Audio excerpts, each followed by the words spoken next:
Hello, everyone, and good morning, and welcome to another author interview here on Tales from the Wandering Scribe. I'm your host, Gabriel Garcia. Many of you know me as the Wandering Scribe and the Wandering Quill. And joining us back on the show is a returning Wandering Scribe alumni.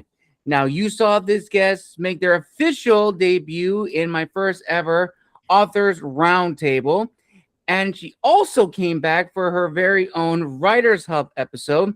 Well, now she is back again for a fourth appearance in her very own author interview. She's an amazing author, an amazing storyteller, and I am so excited to have her here on the show so I can pick at her brain and ask her more questions about her story, her characters, and a little bit about her journey as an author so far. So without further ado, ladies and gentlemen, let's give a huge round of applause to my good friend and fellow author, Olivia. Olivia, welcome back to the show. Thank you so much for having me. Awesome. So excited to have you back here on the show. And for our viewers and listeners, can you show us the incredible books of yours that we'll be talking about in this author interview? Of course, absolutely. So I have all three of the currently published or to be published books of the Experiment series so far. First of all, we have Exposed. This is my editorial copy, as you can see, with all the tabs. Oh, yes. So this is my first book, Exposed. This was published in March of 2025, and it basically follows this criminal facility in 2175 where criminals go for punishment. However, not as all as it seems. So this is the first book of the series. And then I have book number 2 over here, which is also published. It was published October of 2025. And this takes place 6 years after the first book. And then the third installment of the series will actually be coming out next week.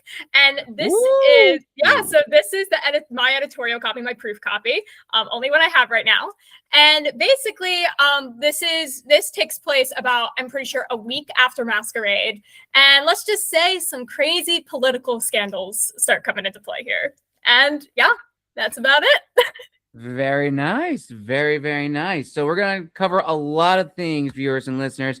But before we dive into the book, let's talk a little about your story, Olivia, and how you got into creating this series of yours. Let's start at the very beginning.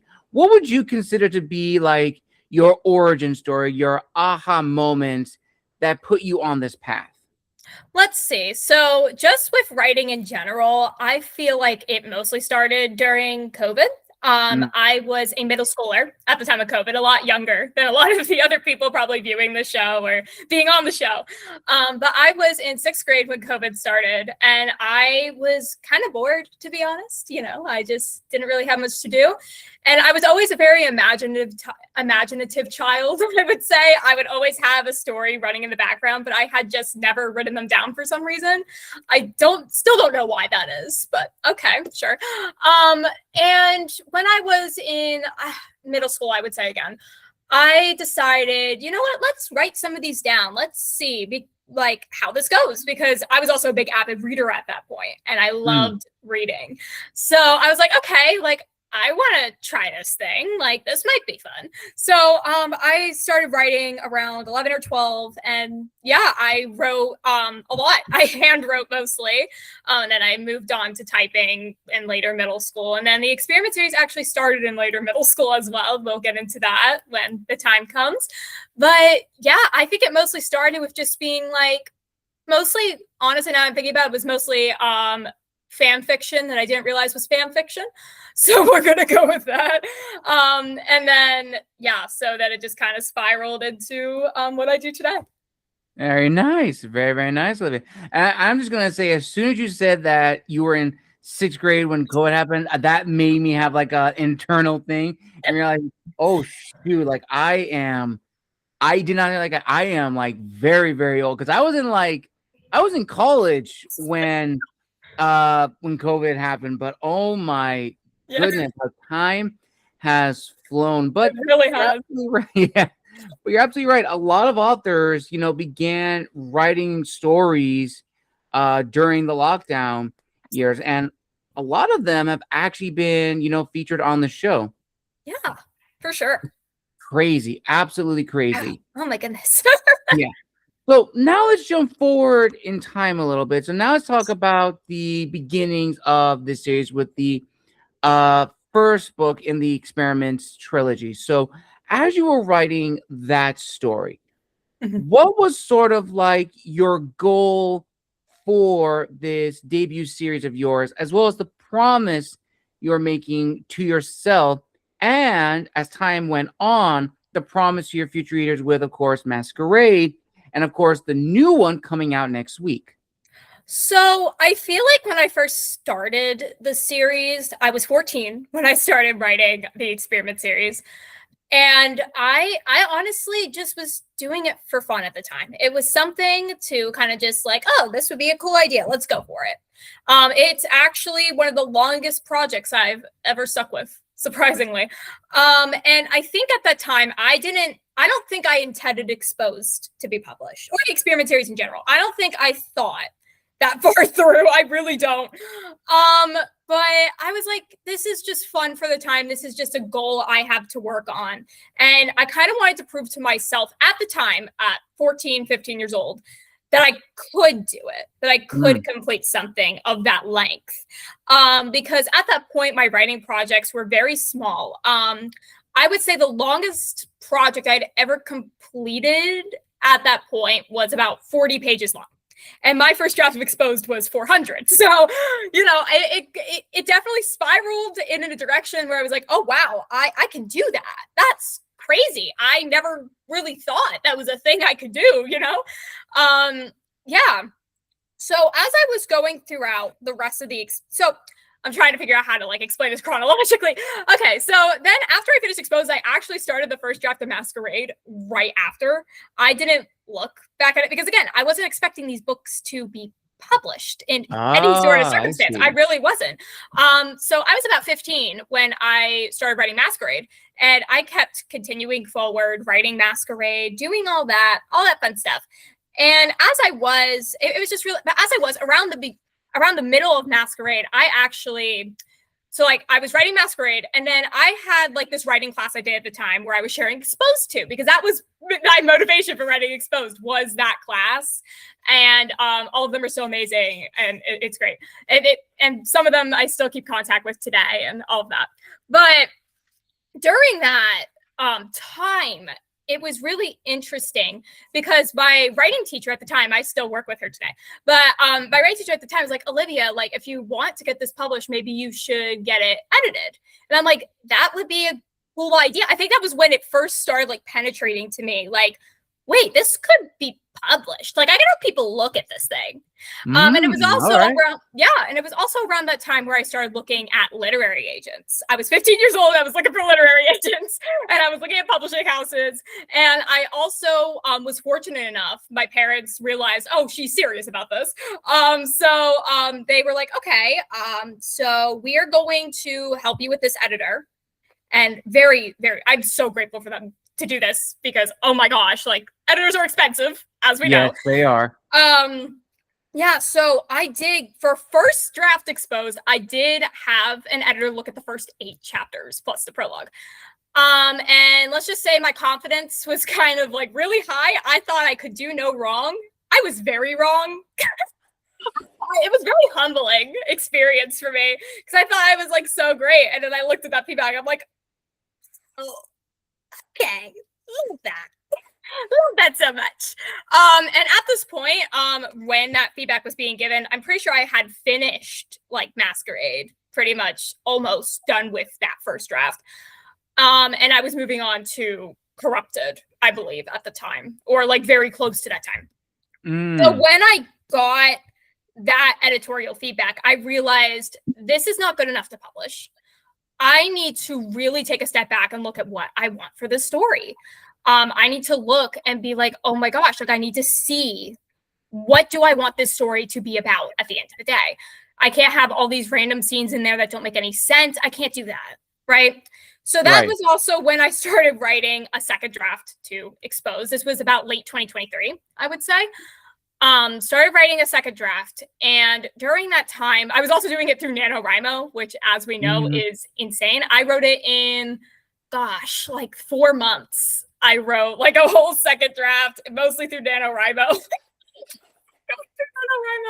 It was great. Yeah, but through that process and through not publishing, but working on each book of the series and realizing, wait, I could get this published.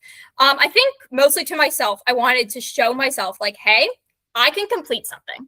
I can do this. I can easily, I can do it, right? I thought this. And that was number one. And number two, I think was to also like, I guess, show readers for readers. My goal for the readers was to be like, hey, like I haven't really seen many stories like this in this type of thing, because dystopian psychological horror / thriller, I don't see much of.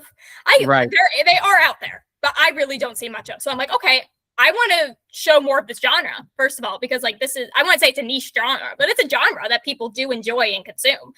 And also, I wanted to kind of write books for readers, like not like me, I would say, but like readers who were similar to me, that liked things kind of jumping around and going from one thing to the next and being kind of like, oh my gosh, what the heck? And they'd be like, oh, that makes sense later on, and connecting the dots. So I wanted that to also be a thing as well. People who liked kind of like the thriller aspect and the mystery aspect, and just noticing these small little details that come so much later, and like, oh, that's why that was, like connecting the dots. So I really wanted to do that for readers as well. I'm not sure if I answered your question. I think I just went on a tangent, but you did. You absolutely did. Good. Absolutely. So I think also to almost add to that, and something that I've actually seen from a lot of other authors, especially what's the word I'm thinking of? Like the next generation of authors emerging, like shouts to Tatum Carrington, who was actually at the time, the youngest author to be featured on channel. I think, Olivia, you are possibly now the third youngest author to be featured. And just, from what you said just now about how very serious you were about, wanting to get these books published, is very much the same mentality she wanted to do, as well as her friend, another Wandering Scribe alumni from Nova Scotia. Again, like I love seeing that drivenness, that drive to, like, I am very serious about, wanting to write stories and create something that's, my own, which leads to a few little fun questions I have for you, Olivia. So during this process, did you find yourself realizing that you were more of a day writer or a night owl? And are you a pantser or a planner? Okay, so to answer your first question, I have definitely become more of a night owl as I've been writing. I used to be such an early bird. You have no idea, like up at 5 a.m. just because I wanted to. But as I've gotten older and as I've been writing, I've definitely become more of a night owl. I've definitely loved writing more at night. It's been great. But I can also write during the day pretty fine. So either way, I think I can do a bit of both. I'm also a bit of a morning bird, early bird, night owl. I can do both, really, honestly. Just depends on how much sleep I get. And also with the pantser and plotter question, I would say in my early days of writing, I was definitely more of a pantser. I went around all over the place. I'm like, oh, this, and this. But now I do need to have some semblance of a plan. So I would say a little bit of both, because I need to have like a loose outline at least and be like, oh, okay, I still have room to go wherever the heck the story wants to go.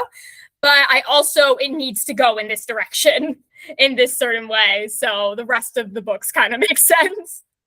Absolutely. Very well said, Olivia. Now, this next question, I've actually asked a few authors, and I love hearing their answers to this one, because it is it's a reflective question into our sense of, who we are as creatives. And this question asks, for you, Olivia, and from your journey thus far, do you consider yourself an author, or do you consider yourself a writer? Now, I know a lot of people tend to get a little confused by this question, but as I've spoken with a lot of people on the show thus far, there is a distinction. A writer is somebody, who writes stories but has no intention of publishing their works. Authors are the opposite. We want to publish our stories, but even authors don't consider themselves authors. They just consider themselves writers, because being an author holds a lot of weight, as opposed to saying, oh, I'm a writer. I write historical fiction. So for you, Olivia, do you have that little internal, I don't want to say struggle, but that kind of like teeter-totter thing? Not really, to be honest, because I see it the exact way that you explained it. That an author is someone who intends or has published books. And I think before I published Exposed, I definitely viewed myself as a writer because I hadn't published anything. Nothing was in my name. That was just what it was. Something I like to do. But then as I got older and as I published Exposed when I was 17 years old, I was 17 when I published, that's when I started considering myself as an author, as someone who wrote books to publish with the intent to publish. And since then, I have not seen myself any other way. Nice. Well said. Very, very well said. Now, here's actually our first fan question, Olivia. And this actually was sent to me by my website by actually an anonymous fan who actually saw your first episode on the channel during the roundtable. And this person would like to ask, I really like this one because I have not seen these questions until now. Okay. This person wants to know, what was the feeling when you were in the roundtable episode for the very first time and being a part of this crowd of authors of different genres and backgrounds? Oh my gosh, I have actually talked to so many people about this because it was so surreal. Because I'm just going to explain this really quickly because it's being as young as I am, I have not had many other experiences with other authors, like people who have published books, who are marketing them, who are just as serious as I am. It is very rare for me to get in contact with those people. And just being on the roundtable was such an amazing experience for me because I'm like, oh my gosh, these are like people who are much older than I am, but these are people who really want to get their work out there and want to do these things the same as I do. And that was just so amazing to me. I'm in awe every time. I look up to all of them because I'm like, oh my gosh, you guys somewhat know what you're doing. It's great.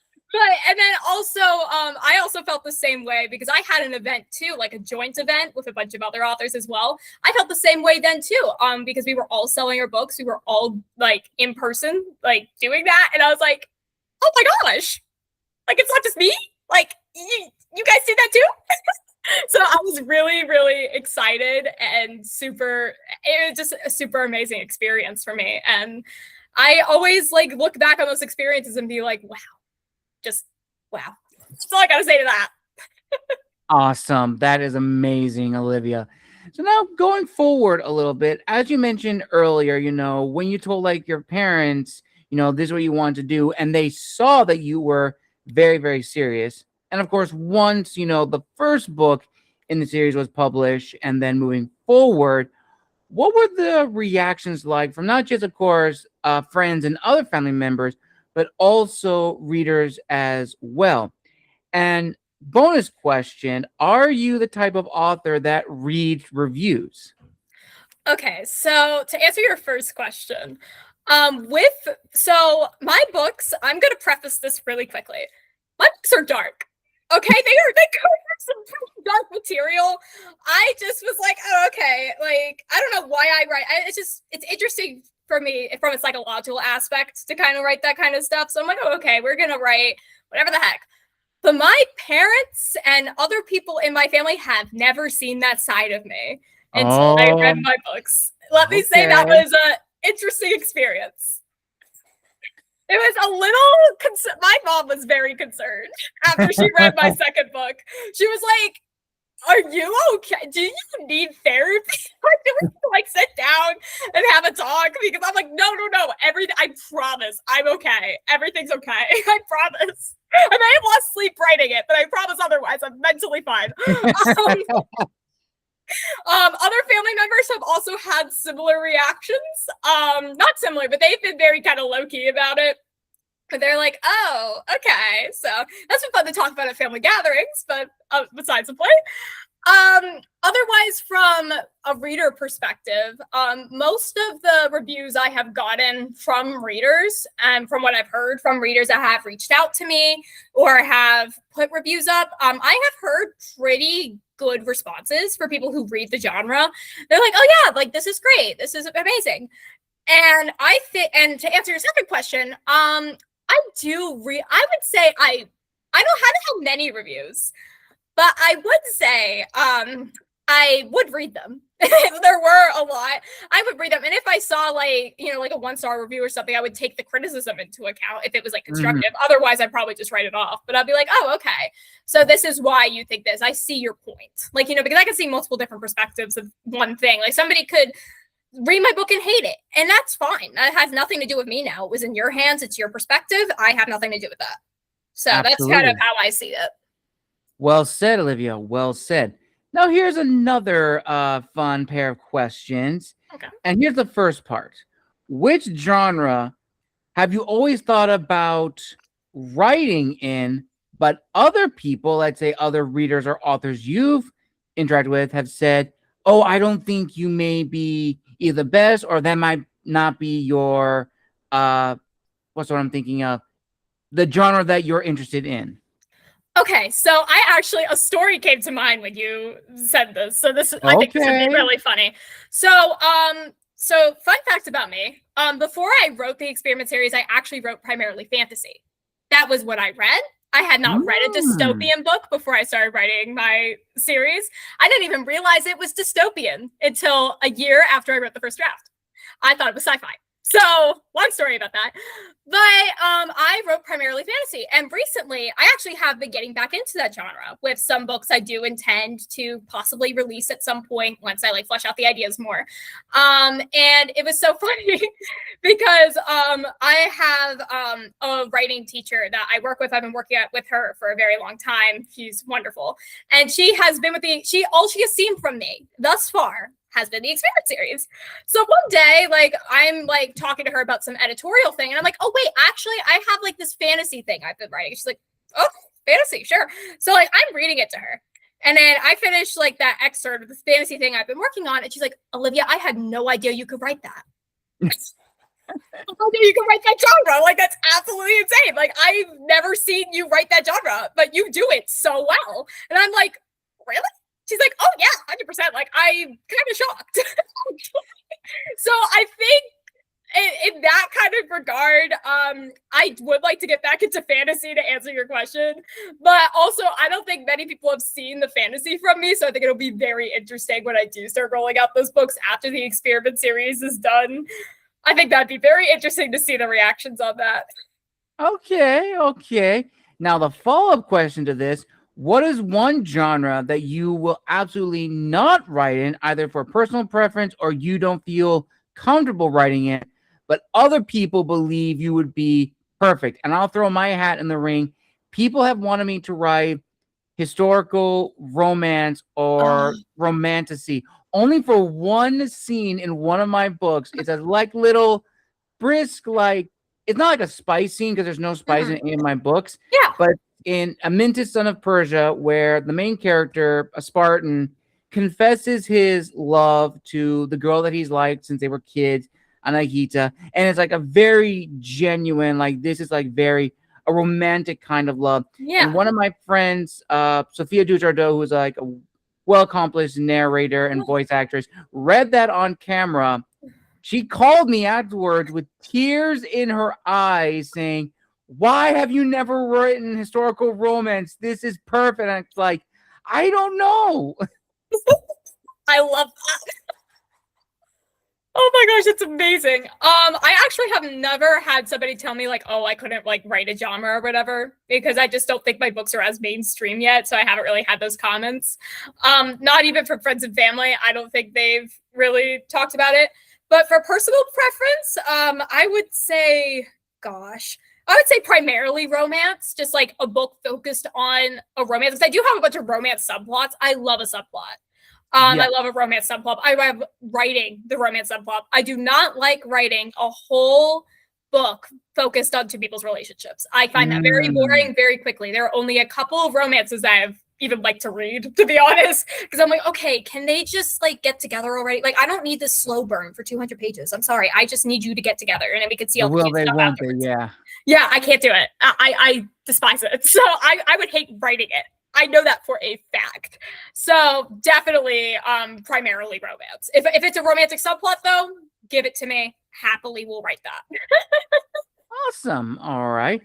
So now we're going to shift gears a little bit because now we're going to talk about beyond your book, you also have your own YouTube channel that's dedicated to the experiment series. So I'm very curious if you could share with our viewers and listeners about how that channel came about and how you figured out that this is a type of content that I want to make, not just for myself, but also for fans of the books and also fans of the genre.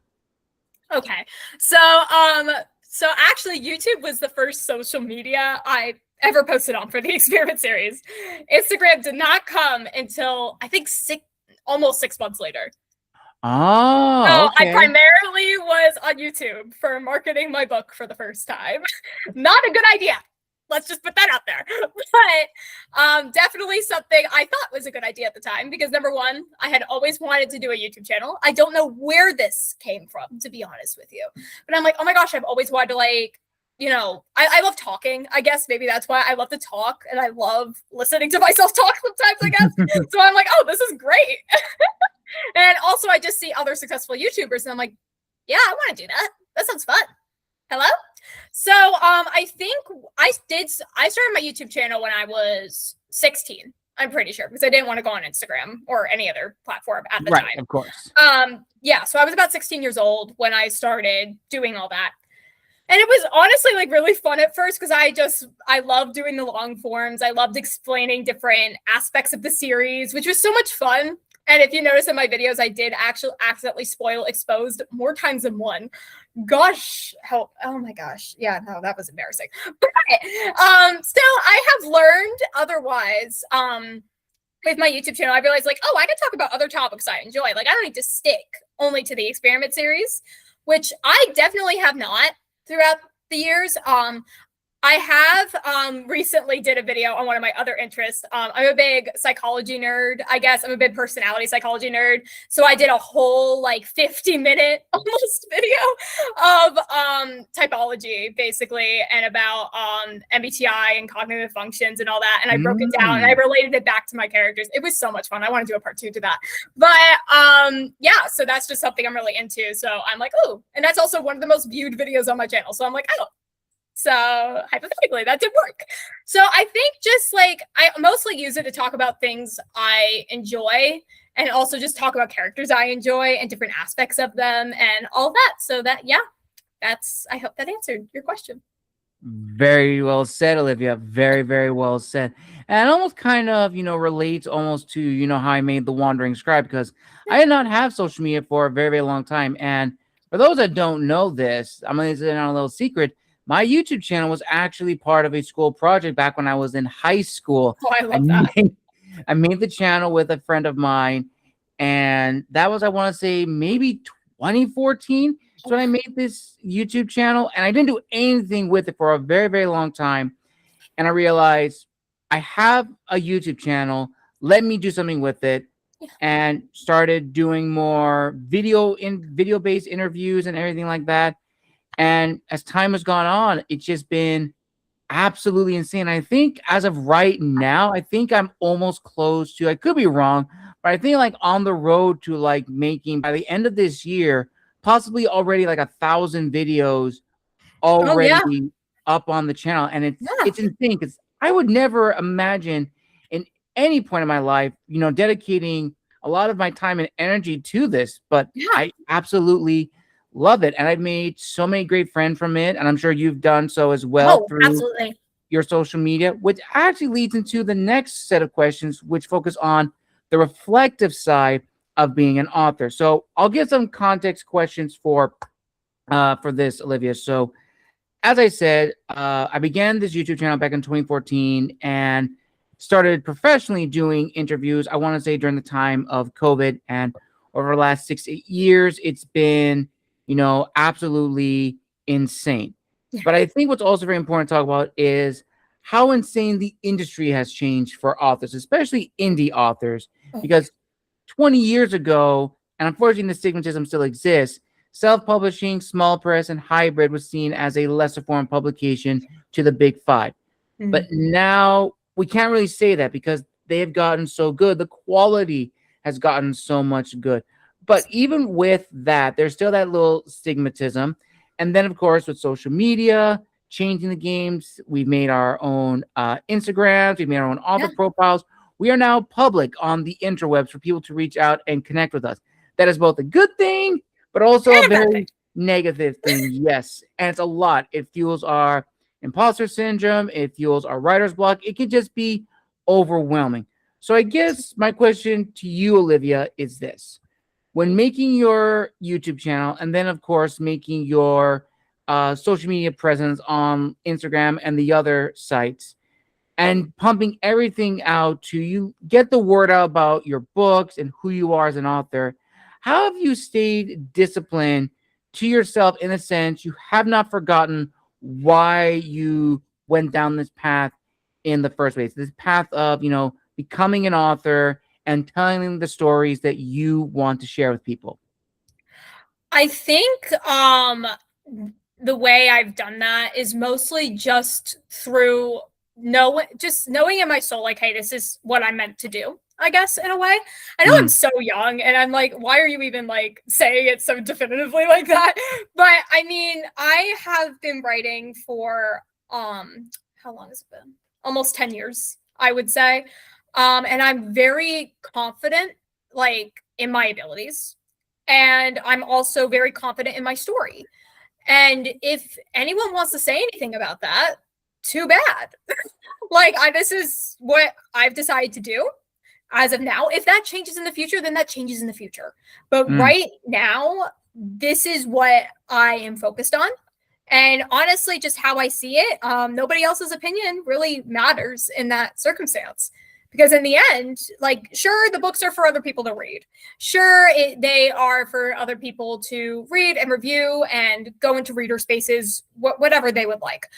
But at the same time, as the author, they are also meant for me in a very different way. And I've honestly just looked at it like, no matter how many sales I get, no matter how many people decide to pick up and read my book, no matter how many people decide to review my book, at the end of the day, this is still something I've worked on and finished on and accomplished. And I don't think anyone's going to be able to take that, no matter what anybody says. So that's kind of how I do that. Again, a great answer, Olivia. A great answer. Now let's talk about probably the elephant in the room that a lot of authors now have to focus on and deal with, and that is AI, specifically generative AI. Yeah. And I've shared my thoughts on this for numerous episodes, and I've been very, transparent about it. AI as a tool, it's here. We can't Yeah. get rid of it. It's Pandora's box. It's going to be with us. And Yeah. even before things like Gemini and ChatGPT, we had autocorrect and spell check, which in and Yeah. of itself, to its core, is Yeah. AI. But with generative AI, it has changed the things for not just authors, but for everything. I mean, to coin a phrase from Toy Story 5, toys are for playing, but Yeah. technology is everything. And now you Yeah. can program a software to generate an entire book from nothing that has no imagination, no craft. And yet we've seen reports of these books being marketed, Yeah. being purchased, and it kind of deflates of what it is to be an author. And then, of course, with in recent events, the AI witch hunts, Oh, in which fellow authors have been accusing other authors of using AI, whether it's just, certain phrases or one distinct yeah. uh, grammar tool, which is Oh. in it, which I forget the name, but for And those dash. who know, yes, that's the one. That is the one, which a lot of people say that is AI. It's Yeah. just absolutely insane. So ultimately, Olivia, my question to you is, what are your thoughts on AI in the industry and just your comments on, generative AI and unfortunately the AI witch hunts that are now they're becoming a little bit too out of control in the indie community. So I do agree with you that the generative AI and AI in general has gone a bit out of control. But I also see the perspective of people who use it, that it is a tool. At the end of the day, that is all that it's meant for. It's not meant for you to have like these full-on conversations with, which long AI psychosis is a thing. Well, let's not get into that. But it's not really meant for that. It is meant as a tool at the end of the day. Like, for example, I gave this analogy to like a friend. Like, AI can be like a hammer, right? You can break something with it or you can build something with it. Either way, there's going to be a cost, right? There can be a gain and there can be a deduction. And I think with AI, especially in creator spaces, I am very young, and I'm not going to say I'm inexperienced, but I'm young. I may not understand the full scope of this. But I do think generative AI taking other authors' work and using it to train, that's wrong. That's 100% wrong. That is ethically wrong. I think if they were to do that at all, they should have gotten A, author's permission, or B, the author should be suing. Either way, something needs to happen there. I don't agree with that. But I also think that for other purposes, like, for example, researching, it could be helpful in some ways. Now, just to get sources, or maybe summarize something like, oh, okay. Like, if you need to learn this complex medical thing, I think that is okay in some way. But I also don't agree with the way it's done. So I have a very mixed opinion on it right now. I need to see where it goes. I need to see kind of, okay, so where is this going? How is it being used? Because so far it seemed to be used irresponsibly. Yes. For the most part, 100% agree with that. But I need to see more of the impacts, which definitely there are so many impacts of it. But I think for me, I need to see like, okay, so what other effects is this having, especially on the creative community? And I just need to see that cause and effect, which I have been seeing. So I'm definitely I'm planning on doing more research on it and figuring all that out. But right now, mixed opinion, as I said. With the AI witch hunts, I think those are completely wrong. I don't think anyone should be accusing another author of using a machine to write their book when there is only minuscule evidence for it. Because again, AI is trained on us. So at the end of the day, AI is going to copy what we say or do. So there's no definitive way you can pinpoint if something is AI unless there's a prompt just left in there. There's no way. And I think that is a big problem, especially in creator spaces today, where it's like, oh, you're using AI. You don't know that for sure. You can't definitively say that. So unless you have done your research and like really are 99.9% sure that this author used AI, you can't be accusing other creators of using that when there's basically no proof for it. Yes. And that is my opinion. Again, very well said, Olivia. Absolutely 100% correct. And I remember my favorite answer to this question about, AI in the industry. One author I had on the show said this, and this is their words, and I'm paraphrasing a little bit. Asking AI to write a book for you is like asking an alcoholic high schooler to write the book for you, because at the end of the day, it's not going to be perfect. It's going to be jumbled up. You're going to be an editor more of being an author. And he's even gone forward and saying, for those that actively use AI to write books, like write the whole thing, he has said, and I think a lot of people do agree with this sentiment, you should not be saying authored by so-and-so. You should say programmed by so-and-so, because you're not the author. You are the programmer. Yes, absolutely. You should use the right title. Absolutely. Yeah. 100% agree. It's never going to be definitely answer this, question of AI. There's going to be so many loopholes and everything. And that kind of goes into now the discussion of AI being used for marketing, because we've seen a lot of authors use AI for book trailers, for book promos and everything. And, it's on this topic of, affordability. Sometimes people can't afford, to hire narrators to do scene reads or to hire a graphic designer to do, the trailer. Sometimes you got to use AI.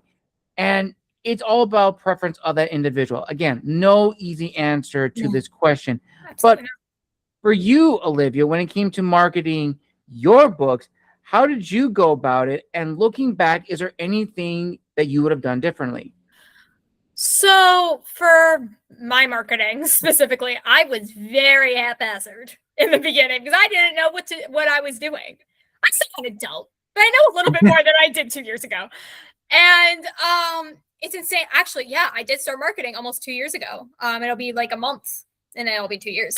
But I think the main thing I did in the beginning was show the process of my writing. That's definitely how it started.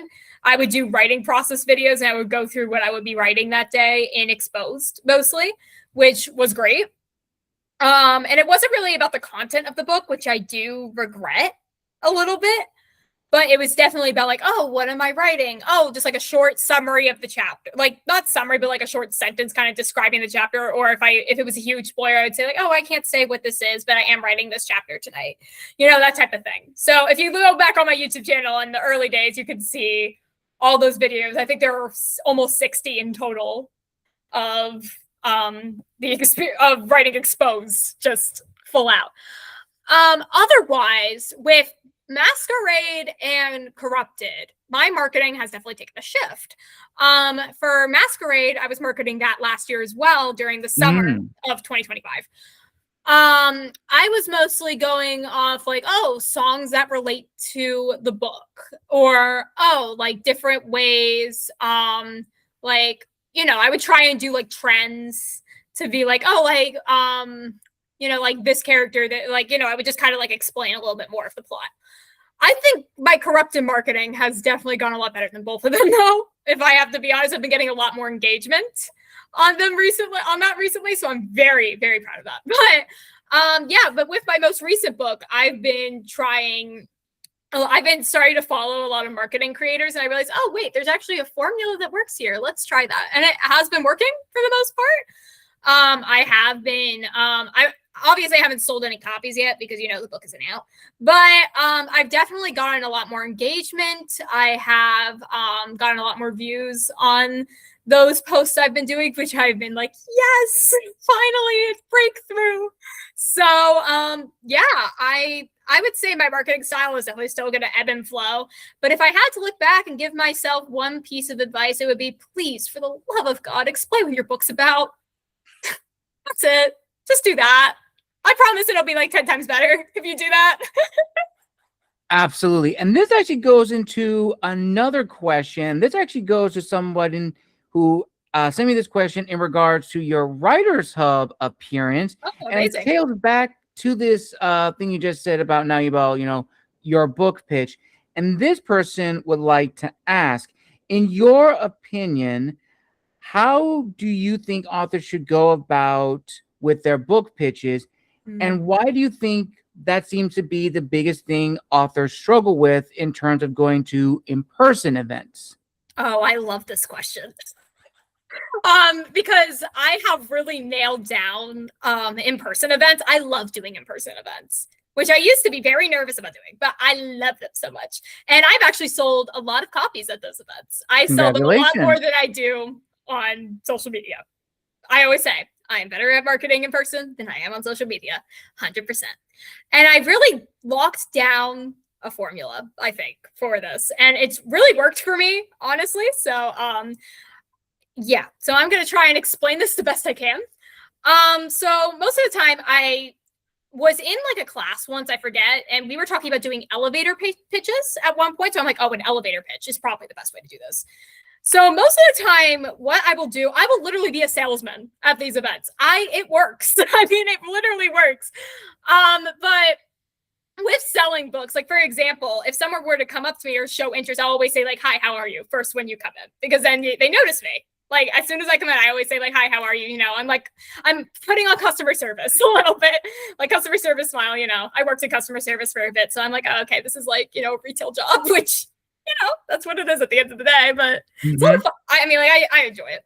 So then if they do come up and show interest, I will usually ask. I have two books that I think really help, like, I guess, kind of gauge my audience a little bit, like Hunger Games and Maze Runner. Those are my two, because I think my books are very similar to those of Hunger Games and Maze Runner. So I'll say, have you read Hunger Games or Maze Runner? And that will be, that's the first thing I say. That I'll be like, hey, have you read Hunger Games or Maze Runner? If they're asking what my books are about. And I'll be like, oh, have you read these books? And sometimes they'll say no. Sometimes they'll say yes. Sometimes they'll say, I've watched the movies. And I'll be like, great. And then I give them a short little memorized spiel that I have. And most of the time what I'll say is like, hey, listen, so 1 second. So I'll ask, Hunger Games or Maze Runner? I was like, okay, so I have the experiment series here. So the first book in the series exposes about the government in 2175, where criminals go for punishment. However, not as all has it seems. And in Masquerade, my second book takes place 6 years after the fact. And if you have any more questions, please let me know. You're welcome to go look if you'd like. So that's it. Very short, very sweet. And I really like locked down that pitch. I would say a couple years ago, if I'm remembering correctly, like right when I was marketing. So I think for authors, my best advice, especially for in-person events, is have a spiel memorized, like a script almost. Like you're an actor in a play. That is your spiel. It has worked for me many a time, and I can attest it works. Sometimes it doesn't, but sometimes it will. And those times are really good. So I would say have a memorized spiel, maybe have a question because people love answering questions. Maybe have a question. And that type of circumstance, I'd be like, oh yeah, like this is my thing. If you're interested, great. If you're not, that's totally fine, you know. And then that's it. Just be nice and courteous at the end of the day. And that's my kind of philosophy. Awesome. And that kind of goes into the next question, which I'm very keen to hear your insight on. And as you mentioned just now, you know, you made that comparison to your books, to these other works that people remember. Yes. And I'm very curious, are there any other books that you have used in your pitch that people may remember, or possibly that have helped you hone your craft? And with that said, how do you, like many of us authors struggle with, this balance of our authenticity, but understanding if we're writing in a certain genre, there are certain expectations readers of said genre are looking for? Okay, so to answer your first question, I've actually used a couple of other books in this field, mostly pertaining to Masquerade, because Exposed, it's mostly Hunger Games and Maze Runner, that's it. But for Masquerade, I have definitely used Misery by Stephen King as an example, which very dark book. I love that book. I don't know what it is. I was just like, oh, that's a cool, I did really like it. I also used the first book of the Shatter Me series by Tara Maffei, I believe her name is. I don't know if I'm pronouncing or remembering that correctly, but that's all I can think of. But those are also books I've used in like my spiel, and also books I think do relate to the experiment series kind of as a whole. As for the dystopian psychological thriller / horror genre and expectations for readers, I honestly have never paid attention to that. I probably should, but I really don't. At the end of the day, I think I just like write what I enjoy, and if people like that, that's great. If they want something new and different in the genre, that is great. Otherwise, maybe my book's not for you, and that's totally fine. Nice. Awesome. Very, very nice. Now, Olivia, we're almost near the end of this incredible author interview, so we're now going to go into what I like to call the rapid fire round. These are some questions that are going to be rapid fire. So let's start with the very first one. Of the 5 senses, which of them have been the most trouble for you as an author? So I have been told that description is really hard for me, so I would say sight. All right. Okay. I love describing taste. I love describing smell. I love hearing also is one that I'm like on. I love describing touch. So I feel like hearing and sight, honestly, are the ones that are kind of for me. All right. Next question. Of the main characters and side characters across your trilogy, which character do you think would have the best boss music? Persephone, my villain. She always, oh my gosh, the boss music I already have for her. Absolutely. Persephone.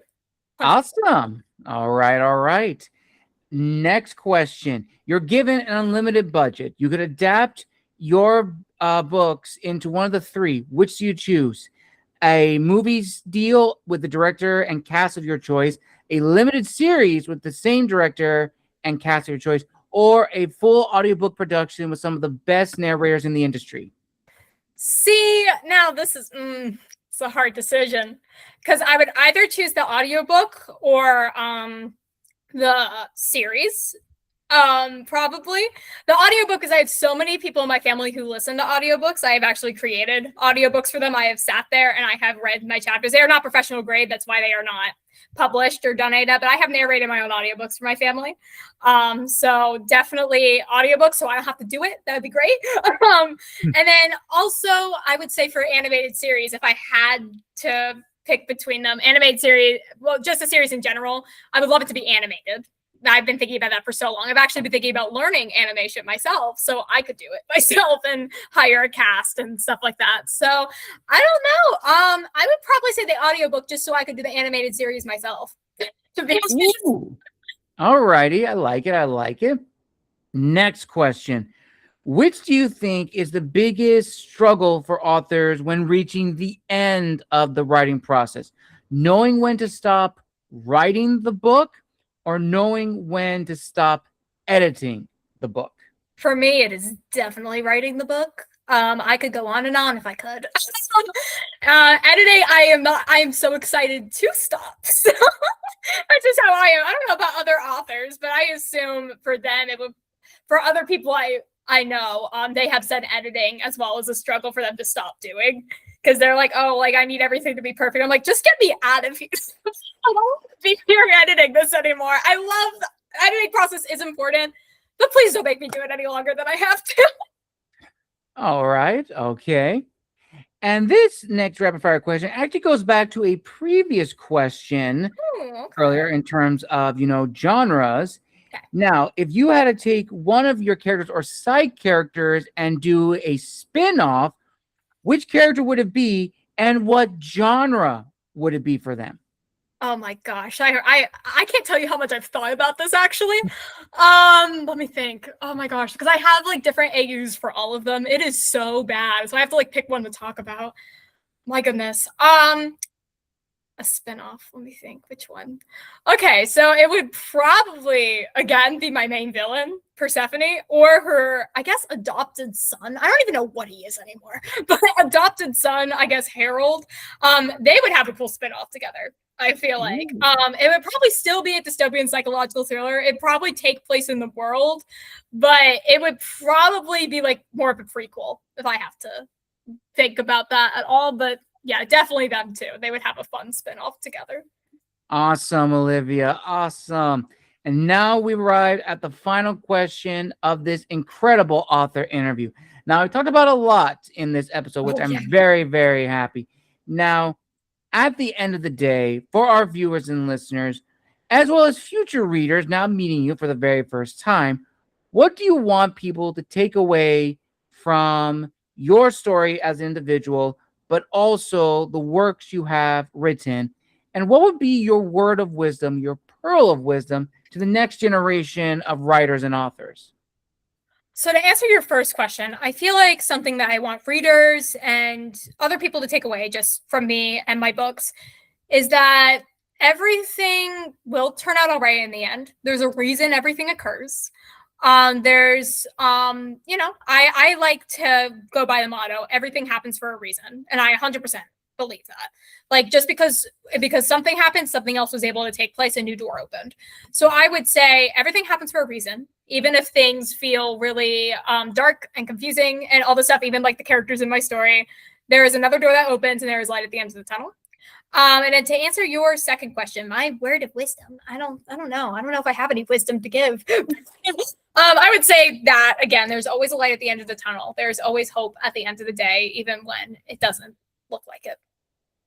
Again, a beautiful answer, Olivia, and a perfect ending to this incredible author interview here on Tales from the Wandering Scribe. I want to give a huge thank you to my friend Olivia for coming back for a fourth time on the show. We absolutely love having her here on the channel. Now, Olivia, where can people find you on social media if they want to reach out and connect, as well as your YouTube channel in case you have any upcoming episodes, as well as people can buy the first two books in the series, as well as pre-order the third? Of course. So you guys can find me at Instagram at Experiment Series Official, and you can also find me on YouTube under the same name, Experiment Series Official. And then also as to where to find my books, they are currently only on Amazon right now, just because I don't have the means to go anywhere else at this moment. I am looking into options, but right now they are only on KDP. So for Exposed and Masquerade, they are available for purchase now if you would like to get them. And then Corrupted will be out next week. And it will be on Kindle, paperback, and hardcover. So if you guys are interested in that, highly suggest you check them out. And then as for upcoming events, I do have an event this Saturday, August 15th at That's Novel Books in Charlotte, North Carolina from 12 to 3. So if anybody is in the North Carolina, Charlotte area, I would suggest you guys coming down. I would love to see you there and meet you all in person. Excellent. I will link all that down below in the description of this video. And if you'd like to see Olivia's first appearances on the show, I'll also link the first roundtable episode here, as well as Olivia's Writers Hub episode right over here.